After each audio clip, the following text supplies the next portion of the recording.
نحمده ونصلي على رسوله الكريم أما بعد فأعوذ بالله من الشيطان الرجيم بسم الله الرحمن الرحيم قل إنما هو إله واحد صدق الله العظيم وقال النبي صلى الله عليه وسلم يا أيها الناس قولوا لا إله إلا الله تفلحوا أو كما قال صلی اللہ علیہ وسلم سبھی تعریف ہے اس کی اسی کی حمد خوانی ہے سبھی تعریف ہے اس کی اسی کی حمد خوانی ہے ہماری جان پر ہر دم خدا کی مہربانی ہے وہی سب کو کھلاتا ہے پلاتا ہے وہی پانی خدا کا ہی کرشمہ ہے اسی کی حکمرانی ہے وہ یکتا ہے اکیلا ہے نہیں اس کا کوئی ثانی وہ یکتا ہے اکیلا ہے نہیں اس کا کوئی ثانی اسی کے آگے جھکتے ہیں سر شاہی و سلطانی محترم اساتذہ کرام اور میرے بزم عثمانی کے جیاری ساتھیوں السلام علیکم ورحمۃ اللہ وبرکاتہ۔ آج میں آپ حضرات کے سامنے جس موضوع سخن کو لے کر حاضر ہوا ہوں وہ ہے توحید باری تعالی۔ سامعین محترم،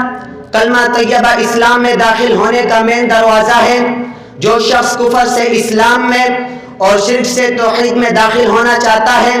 وہ اگر سچے دل سے اس کلمہ طیبہ کو پڑھ لے گا وہ مسلمان ہو جائے گا۔ اس مبارک کلمے کے دو حصے ہیں، پہلا حصہ لا الہ الا اللہ، دوسرا حصہ محمد الرسول اللہ۔ گرامی قدر حاضرین، پہلے حصے میں اگرچہ 4 لفظ ہے مگر ان میں پوری دین کی ترجمانی موجود ہے اور اس لا الہ الا اللہ کا اصلی اور حقیقی معنی اور مفہوم اگر ہمیں سمجھ آ جائے تو ہم ہر قسم کے شرک و بدعت سے محفوظ ہو جائے اور ہمارا ایمان مضبوط ہو جائے۔ اور اس لا الہ الا اللہ کے معنی ہے نہیں ہے کوئی معبود مگر ایک اللہ کے، اور یہ وہی کلمہ ہے جس کی دعوت کم و پیش 1,24,000 انبیاء علیہ السلام دیتے رہے اور اپنی قوم و ملت کو اسی کلمے کی طرف بلاتے رہے۔ چنانچہ حضرت نوح علیہ السلام نے 950 سال تک اسی کلمے کی دعوت دی، حضرت صالح علیہ السلام نے بھی اسی کلمے کی دعوت دی، حضرت ہود علیہ السلام نے بھی اسی کلمے کی دعوت دی، حضرت شعیب علیہ السلام نے بھی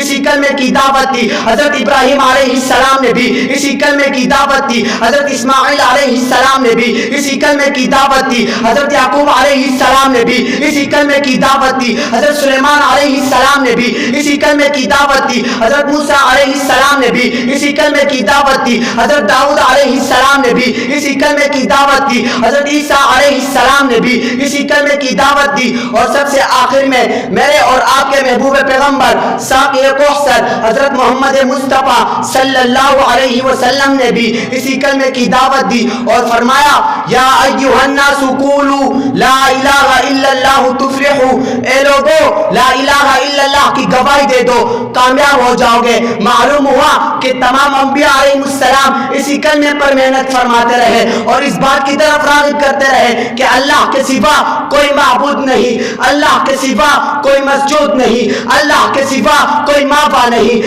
اللہ کے سوا کوئی خالق نہیں، اللہ کے سوا کوئی مالک نہیں، اللہ کے سوا کوئی رزاق نہیں، اللہ کے سوا کوئی دیتا نہیں، اللہ کے سوا کوئی منت کا حقدار نہیں، اللہ کے سوا کوئی حاضر و ناظر نہیں، اللہ کے سوا کوئی داتا نہیں۔ الغرض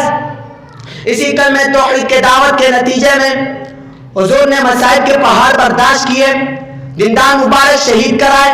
جس میں اطہر زخمی کرائے، گھر بار چھوڑا مگر کلمہ نہیں چھوڑا، صحابہ کرام لہو لہاند ہوئے مگر کلمہ نہیں چھوڑا، اہل بیت رسول اللہ لہو لہاند ہوئے مگر کلمہ نہیں چھوڑا، یاران مصطفیٰ لہو لہاند ہوئے مگر کلمہ نہیں چھوڑا، حضرت بلال حبشی رضی اللہ تعالی عنہ کو گرم ریت پہ گھسیٹا گیا مگر کلمہ نہیں چھوڑا، حضرت حذیفہ سہمی کو ابلتے ہوئے پانی میں ڈالا گیا مگر کلمہ نہیں چھوڑا، حضرت مسلم خولانی رحمۃ اللہ علیہ کو دیکھتے ہوئے انگاروں میں ڈالا گیا مگر کلمہ نہیں چھوڑا، حضرت سمیہ رضی اللہ عنہا کو نیزہ مار کر شہید کیا گیا مگر کلمہ نہیں چھوڑا۔ آخر کیوں نہیں چھوڑا؟ اس لیے کہ کلمہ رسول اللہ کا منشور تھا، اس لیے کہ کلمہ رسول اللہ کا کا دستور تھا، اس لیے کہ کلمہ صحابہ کرام کا ایمان تھا، اس لیے کہ کلمہ صحابہ کرام کا نشان تھا۔ لا الہ الا اللہ محمد الرسول اللہ، اللہ کے سوا کوئی معبود نہیں، محمد کے سوا کوئی رسول نہیں، خدا خدائی میں یکتا ہے،